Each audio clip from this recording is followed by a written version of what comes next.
Okay, hello again.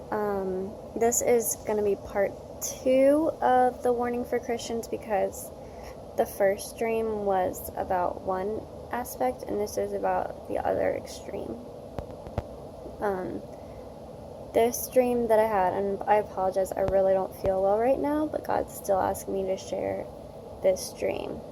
This is exactly how I was feeling in the dream, too. Okay, in this dream, there had been a lot of natural disasters and destruction and things, and two close people in my life had passed away. I don't think this dream is an accurate, factual depiction of the future exactly. Anyways, I decided to go to art school. I was really good at artistic abilities. I also remember in the dream I was obsessed with creating wedding scenarios. It was this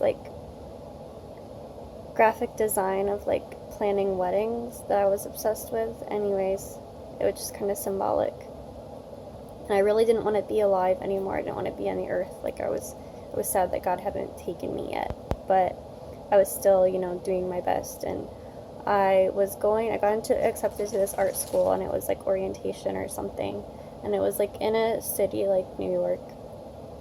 There was public transportation, and I ended up running into a girl that I went to high school with, and she and I were kind of talking about life, and she said that she would sit next to me and stuff.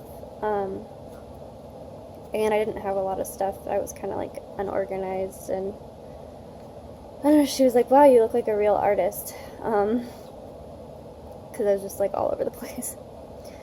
But anyways, on the radio, I had heard in the dream that different highways were closed because of protesting, and it wasn't the type of protesting you would necessarily expect. It was supposedly Christians protesting gay people, homosexuals, so they would block the highways protesting, and it was mean kind of protesting. It was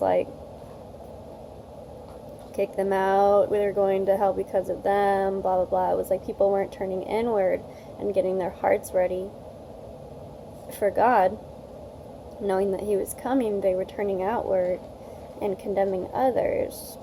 And I can't say everyone was doing this, but everyone that I experienced firsthand was doing this. And so the highways were closed, and I was kind of scared. I was kind of had this feeling should I be doing that? Should I be preaching right now with a picket sign? Is that really what God wants me to do? And we got off the bus. We're walking to the school for the orientation, and there was more protesters standing in front of a bar. And I always have the same discernment I have in real life in my dreams. So in my dream, I looked into the protesters' eyes to see. I had this sort of hesitation, should I be standing with them? And I looked into their eyes. They were very smug and hateful, and it was closed off. They didn't want to have a conversation with anybody. They just wanted to condemn. And so I knew that they weren't speaking the truth of God. They didn't have the Spirit of God in them. And then I looked into the bar, and there were 3 gay men running around frantically, and they were saying everybody already hates us, everyone's made fun of us their whole lives, and they were very fearful for their lives that they would be attacked. And it was everyone was acting out of fear, and it was really sad. There was so much division. So I walked by, and then there was these bleachers, and people were sitting on bleachers, drinking beer or whatever, around this school. And then there was all of us who were there for the orientation, gathered in the front waiting for the doors to open. And I spoke in front of this crowd, the orientation crowd and the bleachers crowd, and I said, and it sounded like Jesus' voice when I spoke. It was very powerful. And I said, "Where are the truth speakers? Because it's not them, and it's not them." And everyone kind of paused and looked at me. And my friend and like some other people from the orientation were like, oh, it's you. That scared us for a second.